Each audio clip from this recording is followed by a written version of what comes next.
시카고 방세 시간입니다. 인간 문명은 물을 중심으로 발전되었다는 거 다 알지요. 중국의 황하 문명, 인도의 간지스강 문명, 애굽의 나일강 문명, 그리고 성경에도 중동의 유프라테스강, 겐지스강의 중심이 아니겠습니까? 한국도 그러합니다.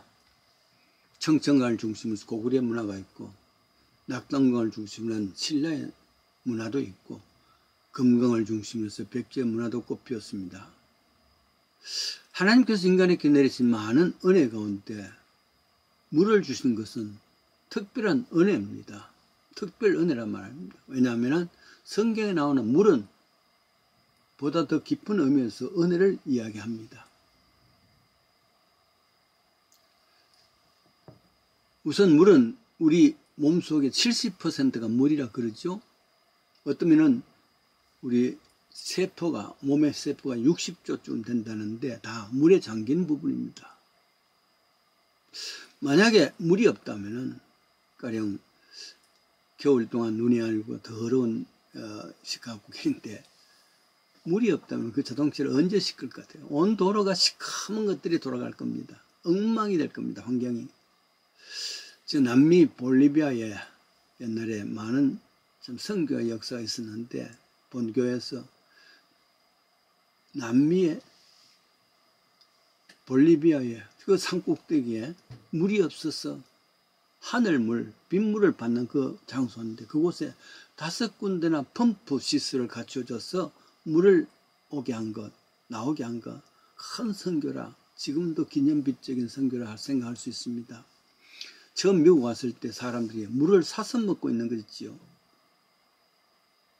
왜 수돗물 있는데 사서 먹을까? 근데 지금 저도 물을 사서 먹고 있습니다. 정결한 물을 마시기를 원하지 않습니까?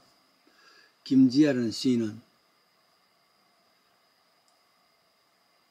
하늘은 나누는 것이다 하는 의미에서 밥은 하늘입니다.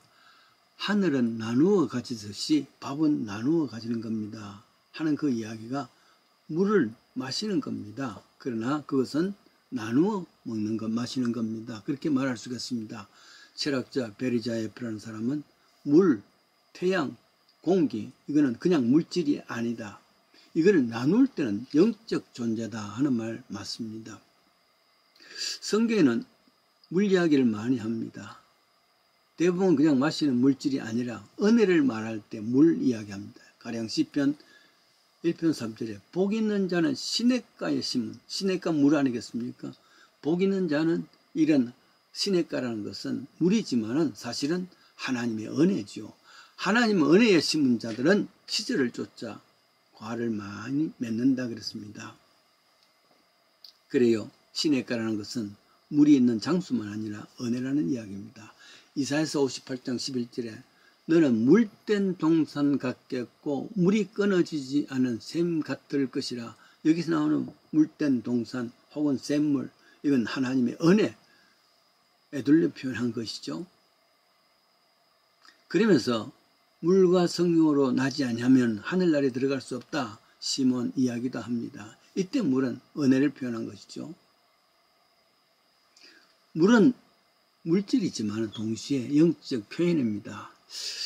출애굽, 애굽 사람들이 저 430년 가까운 애굽의 생활을 끝내고 노예 생활을 끝내고 이제 저 약속의 땅 가나안 땅에 올 때입니다. 근데 많은 이야기가 있겠지만 물의 이야기도 있습니다. 3번에 걸쳐서 물 문제로 멈춘 때가 있습니다. 그때는 그냥 물이 아니라 목마름을 위한 육신적인 물만이 아니라 인간이 천국까지 가는 과정에서 받는 하나님의 은혜를 이야기를 합니다. 이 땅에 사는 광야길에서 인생길을 걷는 인간이 필요한 은혜, 물이 어떤 것인가 생각해 보려고 합니다. 첫 번째는 출애굽기 15장에 마라의 물이라는 사건이 나옵니다. 애굽 생활하던 저들은 이제 감격적으로 출발해 나왔습니다. 최대 걸림돌이라는 홍해도 하나님의 기적적인 은혜로 말미암아 마른 땅같이 건넙니다. 모두가 할렐루야 아멘하고 합창하고 수르 광야에 지나서 3일쯤 지납니다. 문제가 생겼습니다. 애굽에서 준비했던 저 나일 강물 다 마시고 이제 사막의 뜨거운 태양에 목말라 했습니다. 그러나 물이 없습니다. 마침 한 못을 발견했습니다. 좋다 그랬습니다. 메마른 사람들에게 호스를 하나 찾았으니까 얼마나 감격했을까. 근데 먹어보니까 쓴 물이라 배탈이 나고 먹을 수가 없단 말이죠. 모세를 향해서 원망했습니다. 우리가 무엇을 마실까? 이때 모세가 하나님께 기도했더니만 방법을 이렇게 주었습니다. 옆에는 가지를 끊어서 나뭇가지를 끊어서 던져라 그랬습니다. 그걸 던졌더니만 물이 그 쓴 물이 단물이 돼서 모두가 다 먹고 목마름을 해결했다는 그 이야기입니다. 이 이야기는 인생이 저 천국까지 가는 과정에서 얼마나 목마르고 괴로울 때에 물질이라든지 명예라든지 혹은 권세라든지 먹으면 먹을수록 목마를 수밖에 없는 쓴 물입니다. 이때 십자가의 은혜, 십자가 아니겠습니까? 나무 십자가를 통해서 단물을 만드는, 인생의 단물을 만드는 그런 이해입니다.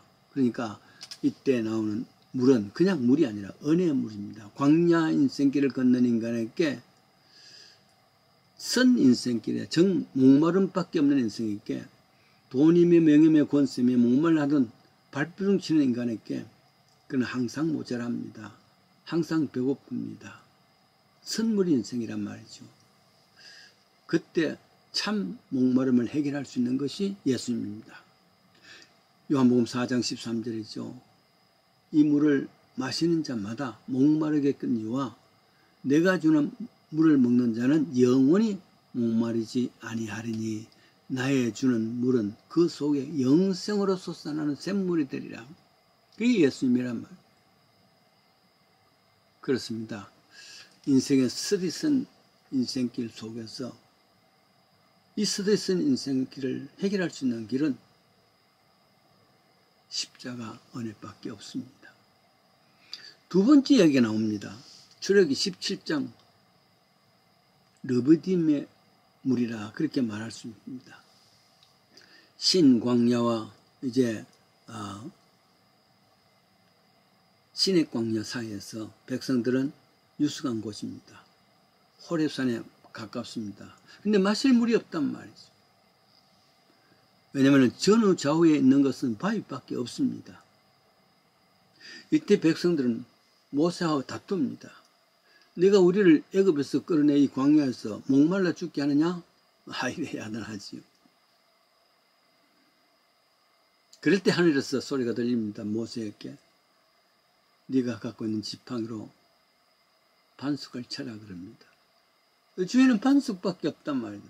돌밖에 없는데 쳤더니만 반석, 돌이 터지고 거기서 샘물이 왈칵왈칵 솟아났으니까 얼마나 장관이었을까. 뿐만 아니라 목말라던 사람들 실컷 먹을 수가 있겠죠. 그랬습니다. 에레미야 23장 19절에는 내 말이 불 같지 않느냐? 반석을 깨뜨려 부스러뜨리는 방망이 같지 않느냐? 깨뜨려서 물이 나오겠단 말이죠. 모세의 지팡이에 무슨 힘이 있겠습니까? 하나님의 말씀의 능력이란 말이죠. 이때 채찍 맞은 반석은 어떤 의미냐? 나중 예수님의 채찍 맞으신 그래서 온몸을 깨뜨려서 바위가 깨뜨려져서 물이 나오듯이 예수님의 몸이 깨뜨려져 십자가에서 깨뜨려져서 6군데 양발과 양손과 머리와 옆구리에 피가 터져 나왔지 않습니까? 그게 샘물이란 말이에요. 그게 은혜의 물이 되었단 말이에요. 몸을 깨뜨려서 그렇게 참 모세의 지팡이로서 했습니다. 나중에 고린도전서 10장 4절은 이같이 신령한 음료를 마셨으니 이는 저희를 따르는 신령한 반석으로부터 마셨으니 그 반석이 그리스도라. 그리스도가 십자가에서 지팡이를 맞음으로 6군데 터져 나왔습니다. 이스라엘 백성들이 은혜의 물을 이런 방법으로 주시는 것 같이 예수님을 통해서 우리 은혜의 샘물을 주었다. 그 말씀이죠. 즉 성경에서 나오는 물이란 것은 은혜의 물이고 결국은 예수님의 피의 은혜라. 세 번째 이야기가 있습니다. 민수기 20장입니다. 무리바의 물입니다. 이스라엘 백성들에게 때마다 은혜의 물을 주셨지요. 그러나 백성들은 그때뿐입니다. 잠시뿐 다시 원망합니다. 불평합니다. 이게 인간의 마음이지요. 인간은 바꿀 수가 없습니다. 38년 전 광야에서 수르 광야에서 원망 불평했던 그대로 38년 지난 그대로 지금 이렇게 다시 무리바에서 원망한단 말이죠. 여기서 또 삼습니다. 그때 하나님께서 모세를 향해서 말합니다. 민수기 20장 8절에 너는 반석에게 명하여 접대. 르비딤에서하고는 다르죠. 르비딤에서는 반석을 쳐라 그랬습니다. 네 갖고 있는 지팡이를 쳐라 했는데 이번에는 반석을 향해서 명하라 그랬습니다. 그런데 모세가 화가 났단 말이죠. 38년이 지났는데 똑같은 수준, 그러니까 화가 났어. 쳤습니다. 명해라 그랬는데 쳤으니까 이거는 하나님 말씀의 불순종입니다. 그렇다고 물이 안 나오는 것은 아닙니다. 물은 나왔습니다. 그러나 하나님께서 네가 왜 너 속에 있는 그 모든 기질들이 나타나게 했느냐. 그래서 이로 인해서 그토록 바라던 가나안 땅, 약속의 땅에 모세는 들어가지 못하게 되지요. 참 억울하고 하나님 앞에 서서 이럴 수가 있습니까? 하고 말씀을 잔뜩 화날 수밖에 없습니다. 그러나 분명히 하나님께서는 반석을 명해서 반석아 물을 내라 그래야 되는데 쳤단 말이에요. 불순종입니다. 아무리 모세라 할지라도 불순종은 천국 들어갈 수가 없다. 저 가나안 땅, 약속의 땅 들어갈 수 없다는 그 말과 동일합니다. 우리가 천국 갈 때에 이 땅에서 여러 가지 좋은 일, 하나님을 위해서 좋은 일을 했다 할지라도 한 가지 요같이 불순종했을 때 천국까지 저 가나안 땅 입국을 허하지 못한 것 같이 우리도 들어갈 수 없을지 모릅니다. 혈기가 있는 곳에는 은혜가 없습니다. 그런 의미에서 겸손하고 낮아져야 되겠죠. 이 세 가지 사건에서 이사야 선자는 이사야서 35장 1절에 광야와 마른 땅에 기뻐하라. 사막에 백합화가 피어 즐거워할 것이다. 왜냐하면 광야 길이 비록 목말라 하지만 하나님의 은혜가 곳곳에서 숨어 있지 않습니까? 그 은혜와 또 말씀을 순종할 때 마침내 그 물들이 은혜의 물이 되어서 믿음의 길에 있는 광야의 물에는 이 은혜가 항상 우리를 준비해 계시는 하나님의 은혜를 붙잡을 수 있기를 원합니다. 이게 믿음의 길입니다.